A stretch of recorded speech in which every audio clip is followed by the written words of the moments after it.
Esse, dá o play. Tá gravando aqui. Isso aí. Bom, então eu quero desejar uma boa noite a todos, uma boa aula. Para quem não me conhece, eu sou o professor Edi Joel, tá? Eu sou formado em biologia e hoje eu vou falar um pouquinho com vocês. Eu pedi pro Jailson fazer aí uma breve pesquisa, né, dos assuntos que achassem necessário a gente trabalhar nessa aula. E aí eu separei dois assuntos. Eu vou falar rapidamente com vocês sobre célula, organelas, né? E aí quando chegar no núcleo, a gente vai falar um pouquinho de genética. Mas eu vou me ater principalmente à questão da herança das características genéticas e a leitura de heredograma, porque parece que vocês já tiveram uma aula com o professor Marcelo, né? Marcelo falou de genética, Jailson, foi isso? Foi? Então, Falou um Marcelo já pouco de falou aí sobre. genética. Falou um pouquinho também do quadro de Poné. Ah, ele já falou um pouquinho. Falou Ah, um então a pouquinho do gente. quadro de Poné também. Tá bom. Então a gente recorda isso aí. Tá? Então eu vou falar um pouquinho sobre célula, sobre as organelas da célula. E só que eu gosto assim, viu, gente? Eu gostaria de, no meio da aula, eu fazer alguns questionamentos e que vocês me dessem feedback, né? Então, por exemplo, eu estou falando aqui que eu vou falar de organela. Alguém quer comentar aí se lembra o que é uma organela, o que é uma organela? Ou vocês preferem uma aula expositiva que eu comece a falar e não pare mais?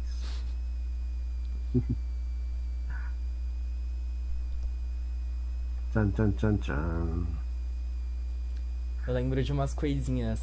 A definição, acho que relativamente formal de organela, são pequenas estruturas que possuem funções específicas dentro de uma célula. Isso aí, Um rolê assim. isso aí. Muito bem, eu preparei uma apresentaçãozinha aí, eu vou colocar para vocês e eu vou falando aí quando vocês quiserem me interrompam, tá bom? Ah, então vamos ver aqui como é que é do jeito que o professor Jailson me ensinou aqui. Vamos ver.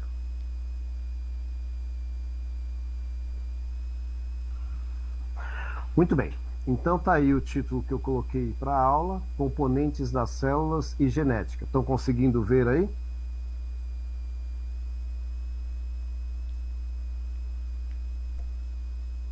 Jennifer mandou um sim ali no chat. Ah, beleza. Eu só estou vendo a minha tela aqui. Eu não sei se existe uma outra forma de fazer.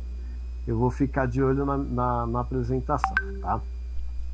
Bom, então os objetivos desta aula aqui são esses. Ó, estudar as funções vitais nas células, bem como a importância da membrana nesse processo.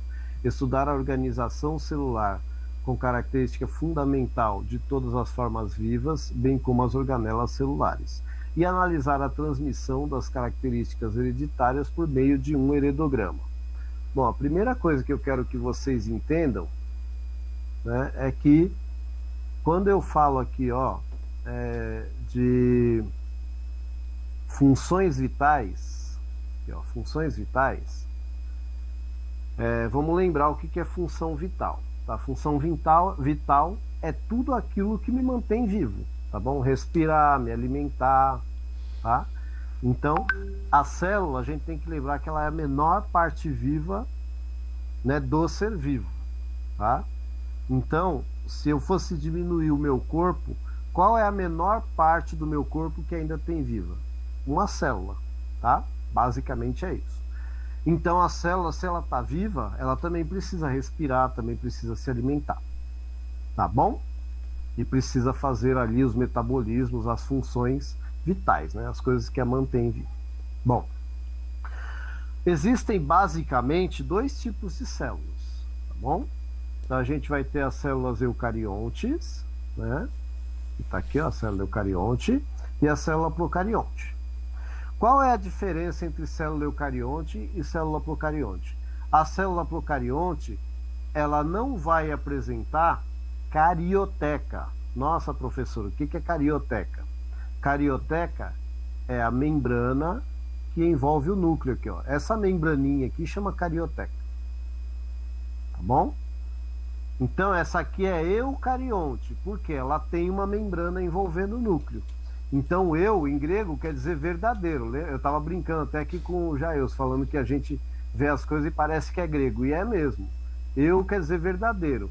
Então essa aqui verdadeiramente tem uma membrana que envolve o núcleo. Se ela tem a membrana que envolve o núcleo, ela tem um núcleo. Já a procarionte é aquela que veio anterior ao núcleo, né? Lembrando que a biologia sempre trabalha tudo pensando de forma evolutiva, pensando no Charles Darwin, etc.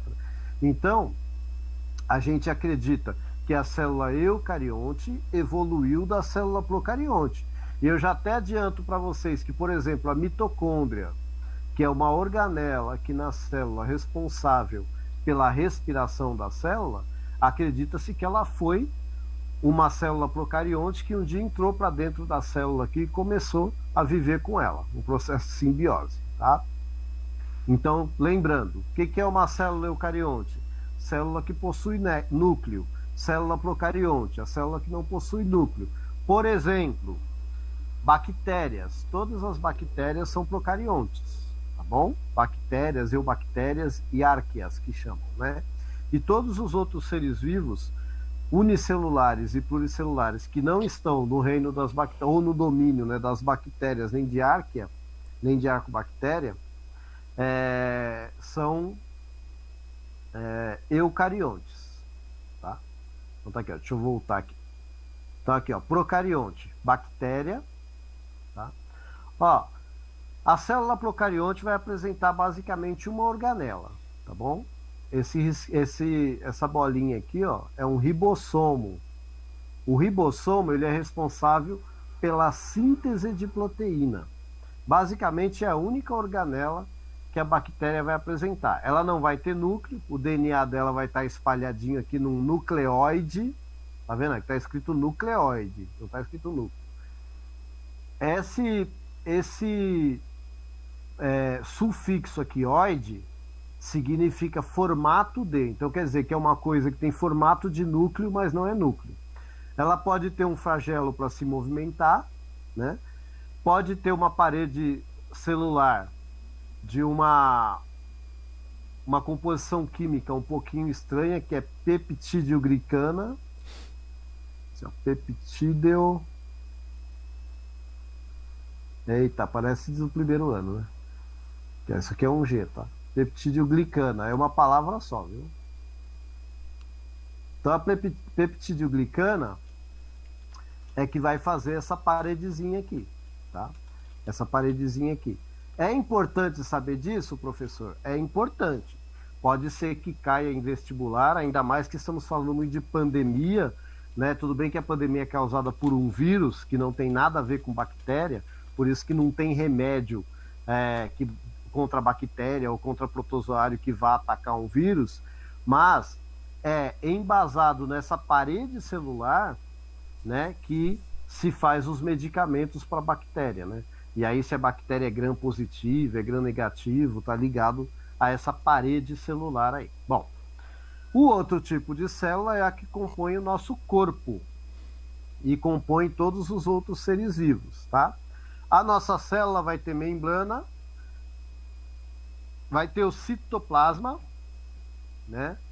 Que é o espaço entre a membrana e o núcleo, e vai ter o núcleo, tá? Então a célula eucarionte, ela se divide em 3 partes: membrana, citoplasma e núcleo. Ah, professor, e as organelas? As organelas fazem parte do citoplasma, tá? Elas são estruturas que fazem parte do citoplasma. Tudo bem? Então a célula continua se dividindo em 3 partes: membrana, citoplasma e núcleo. E é lógico que célula de planta e célula de fungo também vai ter parede celular. Se der tempo a gente fala sobre isso.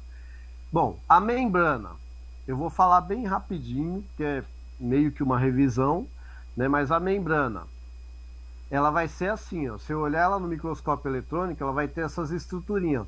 Tá vendo que aqui parece uma cabecinha, ó? Aqui parece uma cauda, aqui parece uma cauda, aqui parece uma cabecinha. Então, ó, essa cabeça aqui é de fósforo, né? E a membrana, a cauda, ela é de lipídio. Então, por que eu tenho que saber disso? Porque a membrana é o que vai permitir ou não que alguma coisa entre na célula. Então, ó, essa cabeça que é de fosfato, ela vai ser hidrofílica. Hidro quer dizer água. Filia quer dizer que tem afinidade. Tá? Então tem afinidade com a água, hidrofílica. Tudo bem? Então tudo que for solúvel em água, essa membrana vai permitir passar por essa cabeça de fosfato. Entretanto, não vai passar pela cauda, que é hidrofóbica. Fóbico quer dizer que tem aversão, tá bom? Por quê? Os ácidos gráficos eles vão ser lipossolúveis. O que quer dizer isso? Só vai ser dissolvido em gordura. Então, o que não é dissolvido em água e é dissolvido em gordura tem que passar pela cauda aqui. O que for dissolvido em água tem que passar por essa parte aqui. Por isso que a gente fala que a membrana da célula ela vai ter uma permeabilidade que vai ser seletiva.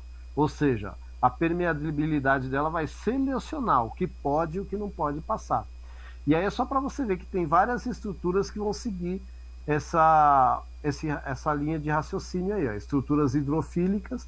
Então aqui quer dizer que a água ou qualquer coisa que seja solúvel em água consegue passar, né? Na proteína aqui também. Colesterol já está mais ligado à gordura, tá bom? E assim vai. Pois bem, e aqui você tem um canal que ele vai permitir passar qualquer coisa que consiga entrar aqui, né? Muito bem, então só para você lembrar. Bom, algumas coisas vão entrar na célula sem qualquer gasto de energia, né? Não sei se vocês lembram da osmose, né? Que é um tipo de difusão. No processo de difusão, ó, sempre se busca um equilíbrio, tá vendo? Ó, eu tenho a molécula aí azul clara e a molécula azul escura. Num processo de difusão vai acontecer isso, elas vão trocar de ambiente. E a membrana, ela pode facilitar isso ou não, tá? Um tipo de difusão facilitada que gasta energia é conhecida como fagocitose. Ó, isso aqui, essa parte verdinha aqui, ó, está representando a membrana da célula. Isso aqui está uma coisa qualquer que a célula pode ou não fagocitar. E aí ela faz esse processinho aqui, ó. Tá, ó. Ela emite pseudópodes, que são falsos pés, e aí ela engloba, fazendo um vacúolo digestivo. E ela vai fazer um processo semelhante. Isso é quando a partícula é sólida. Se a partícula for líquida, a gente chama o processo de pinocitose. Muito bem, deixa eu conseguir sair daqui agora. Conseguiu sim. É. Camille, tá um pouco melhor agora ou ainda tá travando?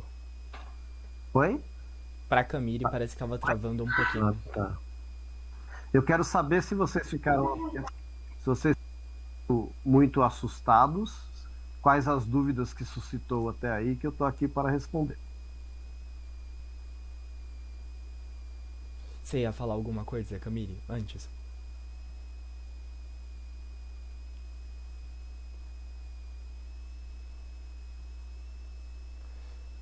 Ainda tá travando? Dá uma olhada. Eu acho que isso pode ser sua internet. Pra mim parece normal. Não sei se pro pessoal tá normal também. Daniel, Jenny, Tainá. Como é que tá pra vocês, povo?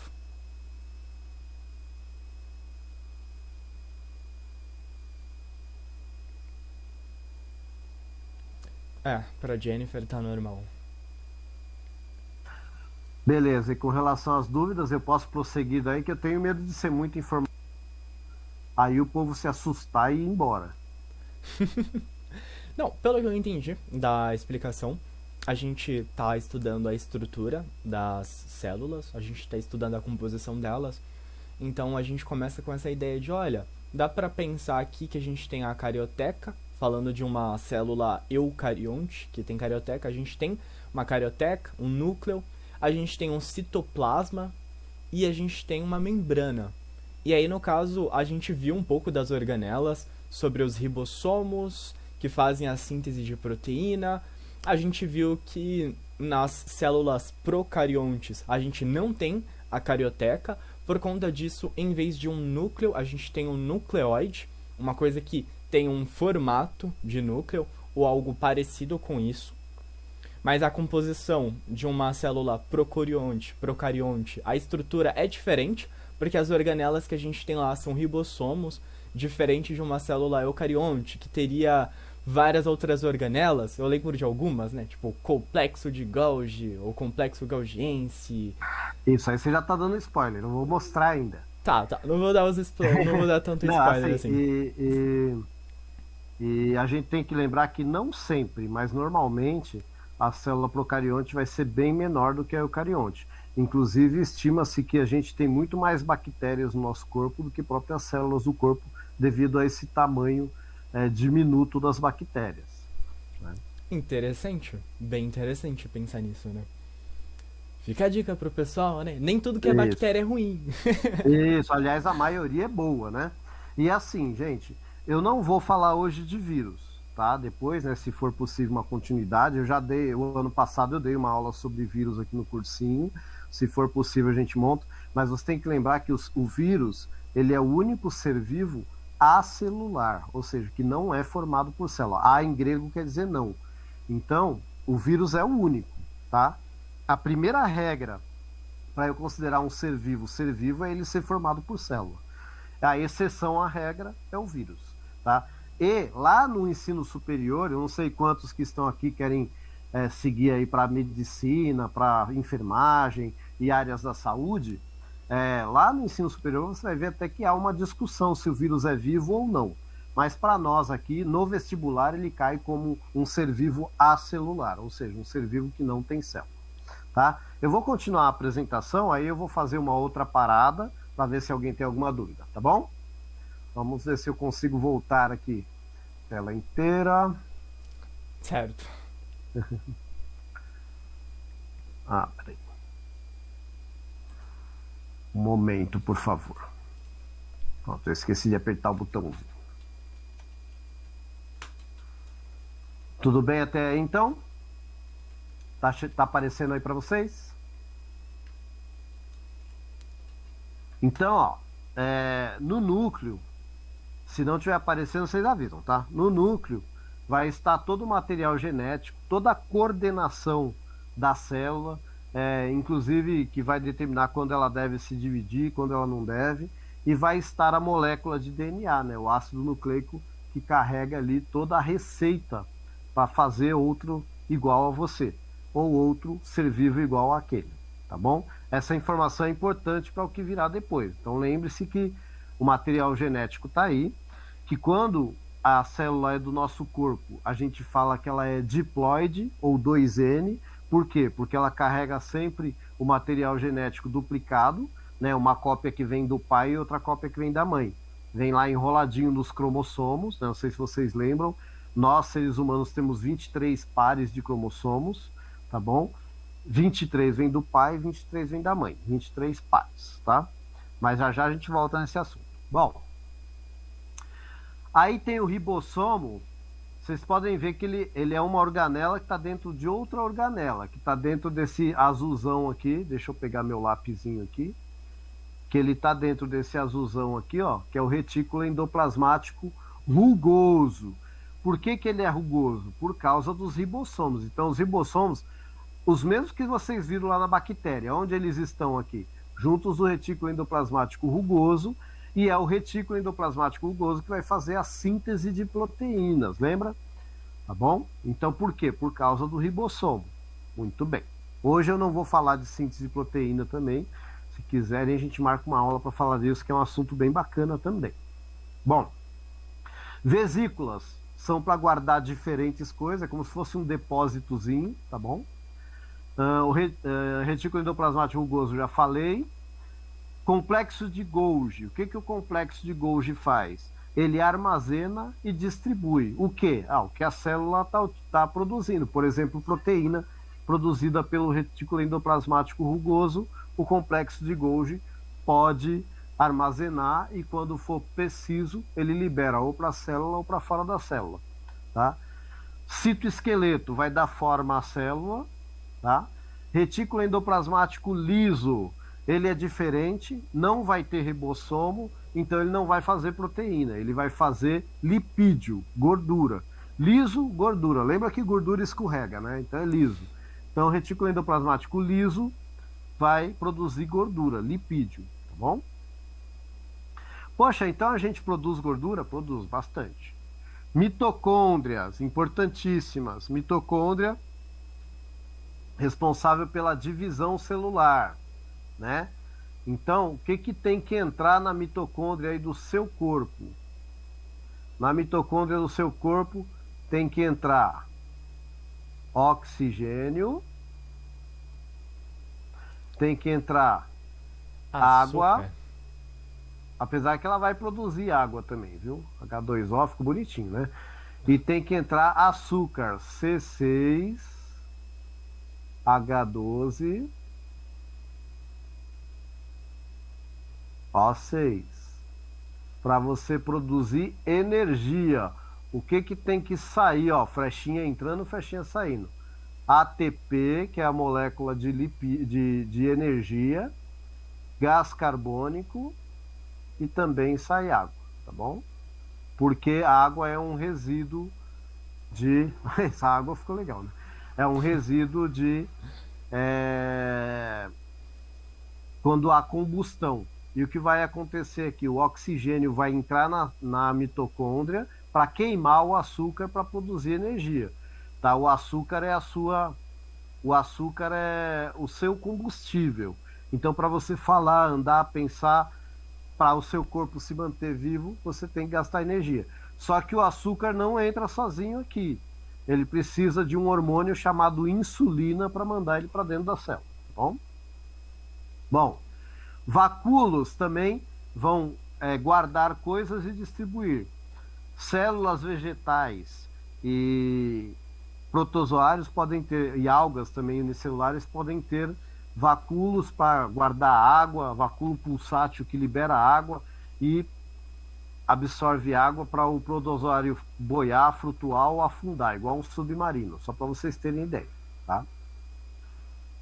Bom, o citoplasma eu já falei, é como se fosse um gelzinho, né, onde essas organelas aí estão mergulhadas. O lisossomo, gente, liso em grego quer dizer quebrar, tá? Vem de lise. Então, e somo quer dizer corpo. Quebra corpo? O que que isso significa? Ele faz a digestão. Tudo quanto é corpo estranho que entra aqui, ele absorve e ele quebra em pedacinhos. Se for importante para a célula, é utilizado, se não for, joga fora, igual a nossa digestão. Então, lisossomo vai fazer digestão, tá bom? Na célula.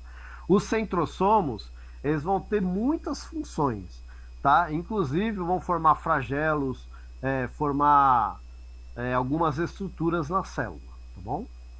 E a membrana a gente já falou.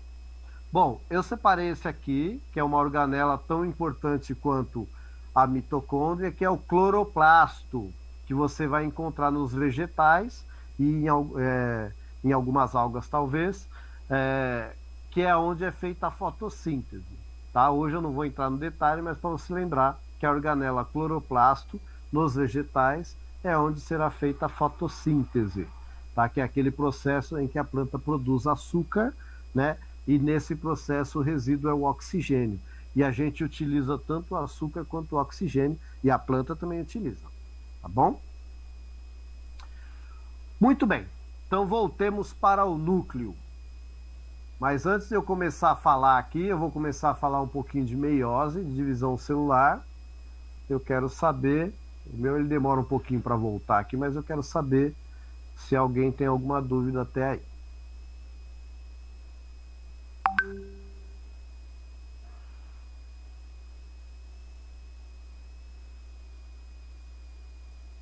E aí, meus queridos? Tudo bem? Ó, vou acreditar que vocês estão entendendo, hein? Depois não adianta ficar bravo comigo. Certo, certo. Na Então eu verdade, vou prosseguir, então. tem uma dúvida assim. Nos ribossomos, a gente tem uma síntese de proteína? Sim, no ribossomo. Lembra quando. Aí a gente tem que lembrar daquela questão do DNA, do RNA mensageiro. Uhum. Lembra? Então, é naquele Lembro. processo. Aquele processo quando você vai ter lá os códons que vão gerar aminoácido, aquela parte que vai ser traduzido em aminoácido acontece dentro do ribossomo. Então, quando é na nossa célula, vai ser dentro do retículo endoplasmático rugoso, mas dentro do ribossomo que está dentro do retículo endoplasmático rugoso. Na bactéria, o ribossomo fica solto. E no lisossomo a gente tem a digestão, né, de diversas coisas. Mas a gente E tem a síntese de gordura no lisossomo? não, Ou não? não. Lisossomo, liso do lisossomo é de lise, Uhum, certo? E entendi. somo de corpo, quebrar corpo. Então vai quebrar coisas, tá? Aonde vai produzir gordura, que é o lipídio, é no retículo endoplasmático liso. Então são duas coisas diferentes. Retículo endoplasmático liso é uma coisa, lisossomo é outra. Entendi. Tranquilo? Tranquilo. Posso prosseguir então? Então vamos lá. Qualquer coisa vocês me interrompem aí, hein? Eu tô achando que o povo tá assustado, não sei. Vamos lá. Deixa eu ir lá da onde eu parei. Muito bem. Então vamos lembrar o que é a meiose. Ó, então eu falei que a célula do seu corpo, ela é uma célula que ela vai ser formada com material genético em dupla. Então eu separei aqui para fins didáticos, né? Não tem nada a ver com sexismo ou coisa assim, mas eu separei para fins didáticos, eu coloquei assim, ó. A herança genética do pai está em preto, lembrando que cada risquinho aqui representa 23 cromossomos. E a herança genética da mãe está em vermelho, tá bom? Bom, a meiose ela vai ter duas partes. Uma primeira parte, a célula vai se dividir em duas células 2N, tá? E na segunda parte, ela vai se dividir em 4 células N. Nossa, professor, o que isso significa? Ó, essa célula aqui, ela pode representar uma célula da sua pele, por exemplo. É lógico que ela não vai ser. Ela vai ser uma célula que está preparada para fazer essa célula aqui. Essas celulinhas aqui, elas formaram gametas. Ó, vou pôr até um risquinho vermelho aqui, porque ela pode ser misturado, vermelho com preto, só que só vai ser um, tá? Vai ocorrer um processo chamado crossing over aqui, que elas trocam pedacinhos aqui assim, ó. E aí essa aqui, por exemplo, pode vir com um pedacinho vermelho e essa com um pedacinho preto, tá bom? Então essas células estão formando gametas. Para quem não lembra o que são gametas, óvulo e espermatozoide, tá? Então olha só, o óvulo, ele vai ter só metade do material genético. E o espermatozoide vai ter a outra metade do material genético. Quando ocorre a fecundação, esse material genético vai ficar em dupla, como estava lá no começo. Então, metade do material genético veio do espermatozoide, metade veio do óvulo, tá bom? Então, eu posso até fazer aqui assim, ó. Para fins didáticos, eu posso fazer até aqui assim, ó. Colocar o preto aqui e colocar o vermelho aqui. Tá bom? Então, aí quando acontece a fecundação, o espermatozoide perde toda essa estrutura aqui e esses caras vão se emparelhar lá dentro.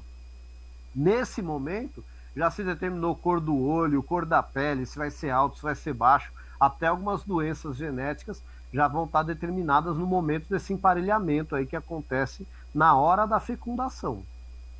Tá bom? Então, a fecundação são duas células N que vão se unir e formar uma célula 2N. E a partir daí, a divisão celular que vai acontecer para esse ser vivo se desenvolver vai ser, no nosso caso aqui, seres humanos, vai ser a mitose. Não vai ser mais meiose. Na mitose, a célula sempre é 2N, sempre é diploide. E aí vai começar a desenvolver. Uma célula se transforma em duas, duas se transforma em quatro, quatro se transforma em oito, 8 se transforma em 16, 16 em 32, 32 em 64, e assim vai, duplicando até começar a formar o feto, tá bom? Bom, uma das formas da gente estudar isso, características genéticas que são herdadas, é através de uma estrutura ou de um esquema chamado heredograma, tá? O heredograma, ele vai ter alguns símbolos. Ó, Então, sempre que tiver um quadradinho, vai representar um homem. Sempre que tiver uma bolinha, vai representar feminino. E sempre que tiver um losango, quer dizer que eu não sei qual é o sexo. Por que eu não sei qual é o sexo? Porque o heredograma, ele é como uma árvore genealógica. Então, às vezes, informações de uma família se perdem. Ah, eu sei que existia lá um tio do vô, não sei o quê, mas eu não sei nem se era homem ou mulher. Opa, então eu coloco um losango lá. Tá? Porque eu não sei que sexo que é. Tá bom? Bom, quando eu quero representar um casal, vai apresentar assim, ó. Tá vendo? Eles vão estar ligados pelo meio aqui, ó. E o filho vai estar ligado por cima. Tá bom? Então aqui é um casal com um filho homem. Aqui, ó, é um casal com 2 filhos homens e uma filha mulher. Por que que eu tô dando ênfase nisso? Ó, porque aqui é casal, aqui é irmão. Tá vendo que os irmãos são ligados por cima? A gente tem que prestar atenção nisso, porque se essa moça casar, alguém vai ficar ligado aqui do lado dela. Então vai crescer a árvore, certo? Muito bem. Quando aparece pintadinho assim, quer dizer que essa pessoa tem a característica que eu estou estudando. Por exemplo, eu quero ver quantas pessoas na família têm olho azul e de onde que isso vem. Todo mundo que tiver olho azul que eu souber, eu vou pintar, tá? Mas, normalmente o heredograma vai ser utilizado para eu estudar doença genética, etc e tal. Mas aqui a gente vai colocar o olho azul só para facilitar, tá? Muito bem. Quando aparece assim com 2 retas ligando, quer dizer foi um casamento consanguíneo. Nossa, professor, o que é um casamento consanguíneo? Primo com prima, irmão com irmã, né? Pai com filha, tia com sobrinho. Nossa, professor, que bagunça é essa? É, há não muito tempo atrás, principalmente as famílias reais, né, para não dar o trono para ninguém, faziam esse tipo de coisa, viu? Não pense que é algum absurdo, não. É só estudar um pouquinho de história que vocês vão ver que isso acontecia bastante. E quando a família tem algum problema genético, o casamento consanguíneo, a probabilidade do problema genético aparecer em algum dos filhos aumenta muito, né? Então é importante saber quando tem algum casamento consanguíneo na família, tá? Quando aparece gêmeo fraterno, o que é o gêmeo fraterno? É aquele que não é univitelino. Lembra que eu falei lá que depois que o óvulo é fecundado, uma célula vai se transformar em 2, 2 vão se transformar em 4, 4 vão se transformar em 8. Então, nessa primeira divisão, se separar, vai dar um casal com gêmeos, vai dar um gêmeos idêntico. Ó, no caso aqui são 2 meninos e são idênticos, porque vão ser clones. Quando os gêmeos são fraternos, quer dizer que a mulher ovulou 2 óvulos e os 2 óvulos foram fecundados. Tá? E aí eles não são clones um do outro. Podem até ser parecidos, mas podem inclusive ser de sexos diferentes. Ó, tá vendo? Aqui a gente tem um menino e uma menina, porque eles são fraternos, não são idênticos. Tá? Então a diferença do gêmeo idêntico para o gêmeo fraterno. No gêmeo fraterno, né, que não vai ter esse risco, aqui embaixo, são 2 óvulos que foram fecundados. No gêmeo idêntico, a gente vai ter um único óvulo que acabou gerando 2 crianças, porque na hora da primeira mitose as células se separaram, tá? Bom, agora vamos ver um heredograma um pouquinho mais complexo. Eu vou explicar cada um, tá? Ó. Esse aqui é o papai. Essa aqui é a mamãe. Ó, isso aqui é um outro casal. Esse aqui é o papai. Essa aqui é a mamãe. Então, nessa família aqui, ó, todo mundo aqui tem olho azul. Já nessa aqui, não. Vamos colocar que todo mundo aqui tem olho preto, tá? Mas eu estou estudando olho azul, não é isso? Ó, o espermatozoide do papai e o óvulo da mamãe. Gerou esse cara aqui. O espermatozoide do papai e o óvulo da mamãe. Gerou esse cara aqui. O espermatozoide do papai e o óvulo da mamãe. Gerou essa moça aqui. O espermatozoide do papai, o óvulo da mamãe. Gerou esse cara aqui. O espermatozoide do papai, o óvulo da mamãe. Gerou esse cara aqui. O espermatozoide do papai, óvulo da mamãe. Gerou essa moça aqui. Só que essa moça aqui, danadinha, resolveu casar com esse cara aqui. Aí eu quero que alguém aí tenha. Eu não vou nem tirar a tela, eu quero que alguém tenha cara de pau de me dizer como que vai ser esse filho aqui. Ah, posso falar. Pode. É, vai ter 25, se não me engano, né? Tem É. 25% de chance de ter olho azul, porque o olho azul acho que é recessivo que fala. E o É. olho escuro é predominante. Então, ele só teria chance se fosse azinho, azinho, fazendo aquela tabelinha, daria 25%. Se não me engano, é isso. E aí, o pessoal concorda com a Camille? Foi a Jennifer que disse. Ah, foi a Jennifer? É que eu não tô vendo ninguém aqui. Não, tudo bem, tudo bem. Gente, ó. Eu vou discordar um pouquinho, Ah, porque eu posso estar enganado, mas eu tô pensando aqui. Olha, a gente tem que considerar ali os dois alelos, né? A gente tem azão e azão ali naquela moça, a pessoa 7.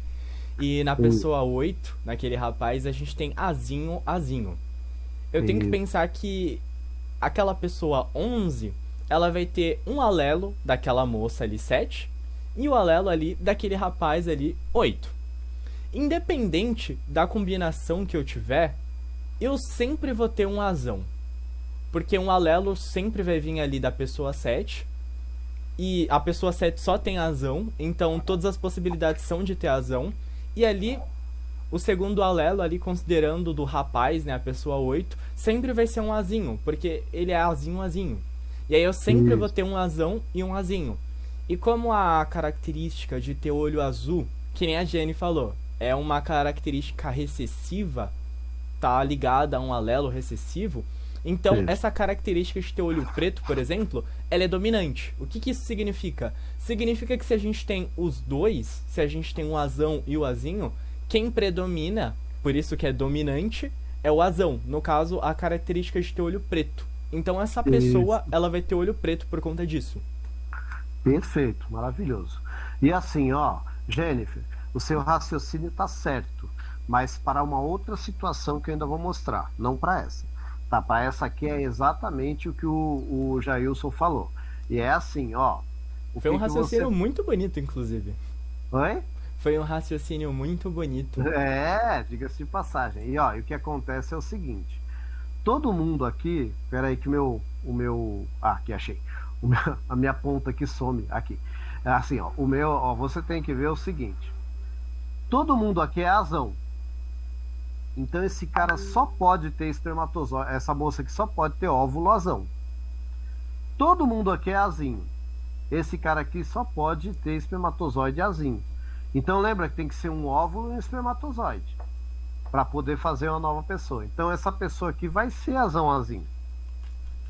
A gente chama isso de heterozigoto. Então esse aqui é homozigoto dominante, esse aqui é homozigoto recessivo e esse aqui é heterozigoto. Quando o Gregor Mendel fez o experimento dele, ele fez com ervilha, mas aconteceu exatamente a mesma coisa. O dominante era a cor amarela, o recessivo era a cor verde. A primeira geração dele, todos nasceram amarelos. Por quê? Porque todos tinham nascido azão-azinho. Tá? Mas ele sabia que mesmo tendo nascido todos amarelos, que eles eram híbridos, que eles deveriam carregar a informação do verde. No nosso caso aqui também. O nosso 311 aqui, ele vai ser heterozigoto, ele vai ter o olho preto, mas ele vai carregar a característica do olho azul. E aí, ó, que bonitão aqui. E aí é que vai entrar então a próxima história. A gente imagina que ele casou, tá, ó, aqui já são os filhos dele. Vocês estão vendo como são, é uma árvore de família? Aqui já são filhos, netos, etc. Agora, Jennifer, que vem aquele raciocínio que você colocou. Esse aqui é complexo. Aquele lá não tinha como dar outra coisa. Agora esse aqui, olha a situação aqui, ó. Eu tenho... Peraí, deixa eu achar minha pontinha aqui. Ó. Eu tenho azão-azinho aqui. Certo? Eu tenho azão-azinho aqui. Ou seja, eles são heterozigotos. O pai e a mãe. Olha o que aconteceu. Quando o espermatozoide do pai azão encontrou o óvulo da mãe azão, lembrando que isso aqui é um sorteio da natureza. Eles poderiam ter 5 filhos, tudo azão. Poderiam, tá? Porque vai depender de qual espermatozoide vai fecundar o óvulo, tá? E que óvulo que ele vai fecundar. Então, ó, essa criança aqui, ó, tá vendo que o pai e a mãe não têm olho azul? Mas essa criança tem. Quer dizer, se eles não conhecem lá os bisavôs que tinham olho azul, isso aqui pode dar até briga no casal, né? Como assim? Meu olho é preto, seu olho é preto, nasceu uma criança com olho azul. Mas é possível. O contrário não é possível, tá? Se você ter 2 pais com olho bem clarinho e nasceu o filho com olho escuro, aí precisa estudar a genética para ver o que aconteceu. Não é normal, tá bom? Agora olha aqui de novo, ó. O espermatozoide azão encontrou o óvulo azinho. Aqui de novo, ó, espermatozoide azão encontrou o óvulo azinho. Aqui, ó, espermatozoide azinho encontrou o óvulo azinho. Aqui, ó, o óvulo azão encontrou o espermatozoide azinho. Tá? Então são inúmeras características. Agora eu quero saber como é que essa moça 11 aqui vai ser. Agora eu quero ver.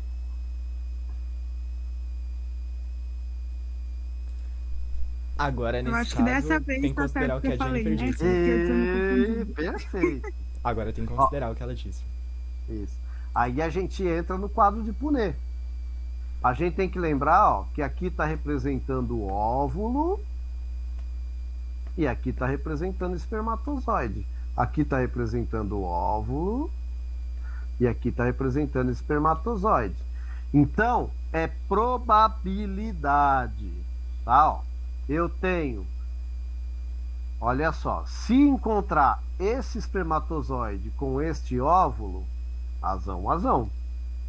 Se encontrar esse espermatozoide com este óvulo, azinho. Se encontrar esse óvulo com esse espermatozoide, azinho. Sempre a gente coloca o maiúsculo na frente, tá? Sim, é uma convenção, tá? Não é obrigação, mas é uma convenção.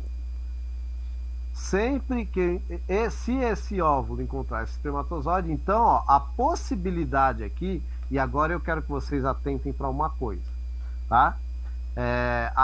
É probabilidade. Ah, então quer dizer que se esse casal aqui tiver 4 filhos, com certeza um vai ter o olho claro? Não. Eles podem ter 500 filhos e 480 nascer com olho claro. Por que não vai ser igual a ervilha? Porque o Mendel ele conseguia controlar e pegar todos lá e fecundar.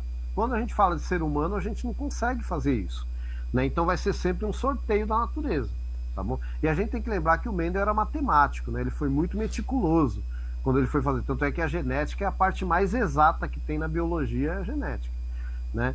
E aí aqui vai ser uma probabilidade, ó. Eu vou ter 25% de chance de ter o fenótipo azão. Que eu vou pôr aqui do lado para você lembrar que o azão é homozigoto dominante, tá? Eu vou ter 25% de chance de ser azinho. Então vou colocar aqui, ó, 25%. Bom, vocês lembram que minha letra já era feia na lousa, imagina aqui, né? Então, ó, eu vou ter 25% também de azinho. Vou pôr o azinho assim, tá? Homozigoto recessivo, tá? E eu vou ter 50%, eu vou até mudar a cor aqui. Deixa eu achar minha pontinha aqui. Eu vou ter 50%, se eu achar minha figurinha, 50% de chance de ser heterozigoto. Vou colocar HE, heterozigoto. Gente, quando eu falo que eu tenho 25% de ser homozigoto dominante, 25% de ser homozigoto recessivo, 50% de ser heterozigoto, eu estou falando de genótipo. É o que está lá dentro da célula. E se eu fosse falar de fenótipo? Aí eu ia falar que tem 75% de chance de nascer com olho preto e 25% de chance de nascer com olho azul. Aí é fenótipo, é aquilo que eu vejo. Então, genótipo é o que está dentro da célula, é a parte genética. Fenótipo é aquilo que eu consigo ver e que pode ter influência do ambiente, por exemplo, a cor da pele. Pode ter influência do ambiente também, tá? Mas, quando eu falo de fenótipo aqui, eu tenho 3/4 ou 75% de olho escuro e 1/4 de olho claro. Quando eu falo de genótipo, eu tenho 25% ou 1/4 de homozigoto dominante, 25% ou 1/4 de homozigoto recessivo e 50% de heterozigoto. Queridos, isso é a primeira lei de Mendel na prática. Tá? O que o Mendel falou? Todas as características de um indivíduo são determinadas por genes que se segregam, ou seja, separam-se durante a formação dos gametas. Sendo assim, pai e mãe transmitem apenas um gene para cada característica de seu descendente. E aí, se um gene for dominante e o outro for recessivo, vai prevalecer o fenótipo dominante. Se os dois forem recessivos, prevalece o recessivo. Isso eu estou falando de fenótipo, tá bom?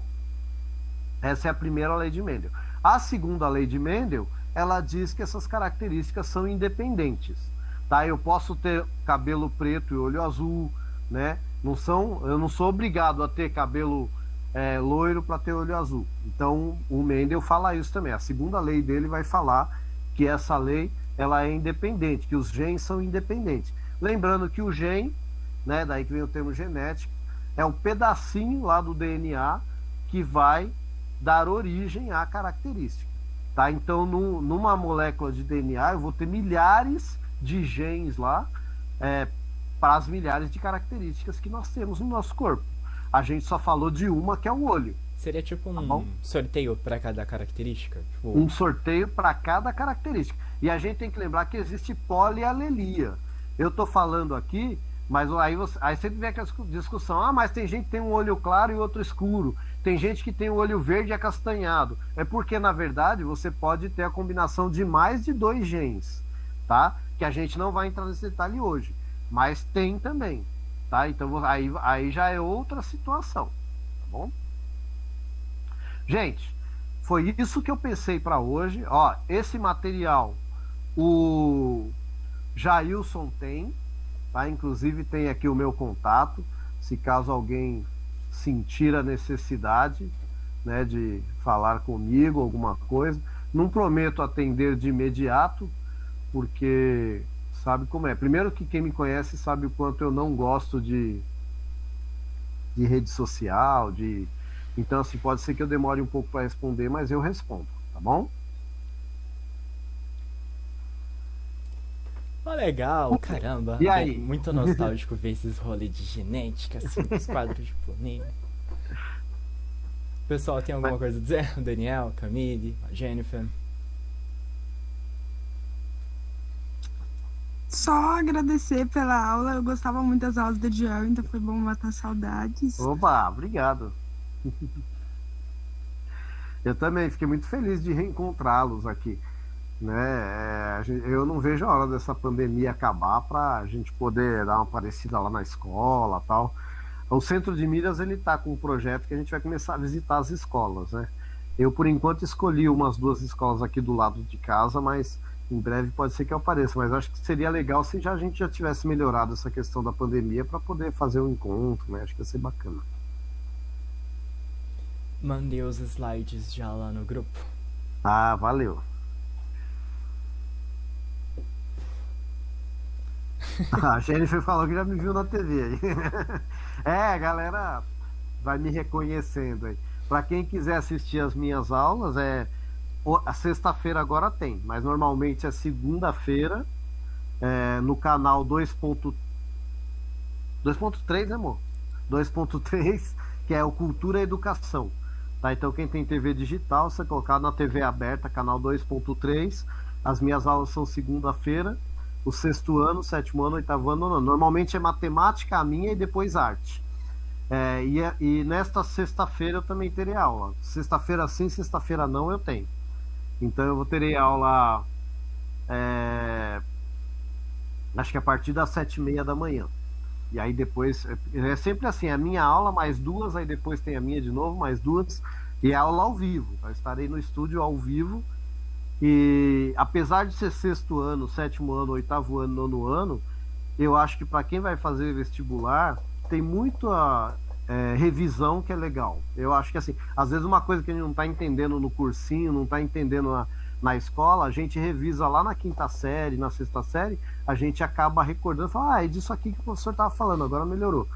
Então eu recomendo quem quiser, né? Tem as outras aulas, eu estou falando de mim, mas os colegas lá do Centro de Mídia, o pessoal é bem gabaritado. Pra vocês terem ideia, o professor de inglês lá, ele é doutor em letras. A professora de biologia que entrou no meu lugar é pós-doutora em fisiologia animal, então, e é tudo professor da rede, é tudo professor de escola estadual, tá? Então vale a pena, é uma galera super gabaritada lá, que eu acho que vale a pena, vocês vão ver bastante coisa. E lá tem também, viu, esquema de cursinho, final de semana, às vezes aparece umas aulas de Enem, lá o pessoal faz meio que um multirão lá, às vezes aparece, então eu recomendo.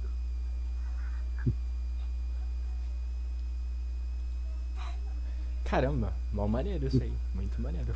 Certo, é o Centro de Mídias. E tem o canal também no YouTube do Centro de Mídias, né? Eu tenho o meu também, mas eu não vou nem colocar aqui porque faz muito tempo que eu não posto nada. Eu tenho dois, um que está aí aparecendo para vocês, que é dessa conta, que é o Ciência Consciência, e o outro, mas tem que colocar Professor de Joel, que eu tenho tão poucos inscritos que ele não aparece, se você pesquisar. E eu tenho outro que é Biologia Nua e Crua. Esse já é mais antiguinho, mas eu tô bolando uns novos vídeos aí, mudando o esquema para ver se eu posto alguma coisa. Aí tem umas discussões lá sobre Covid, algumas coisinhas, mas é tudo vídeo curto, de 5 minutos, 3 minutos, é tudo coisa, tudo pílula. Aí fica a dica também. Muito maneiro. Bom, a gente agradece pela aula. Caramba, que aula. Foi legal, foi divertido. Bem dinâmico também. Eu espero que tenha contribuído. Foi feito de coração. Eu acho que é corrido também, né? Mas eu quero que vocês saibam que foi feito de coração e eu espero mesmo que tenha de alguma forma contribuído. Deu pra aprender bastante coisa legal. Tem uns slides também. O Wasabi, eu não sei se você tá lá no grupo WhatsApp. Se não tiver, depois você me dá um toque ou me passa seu número pra colocar você lá.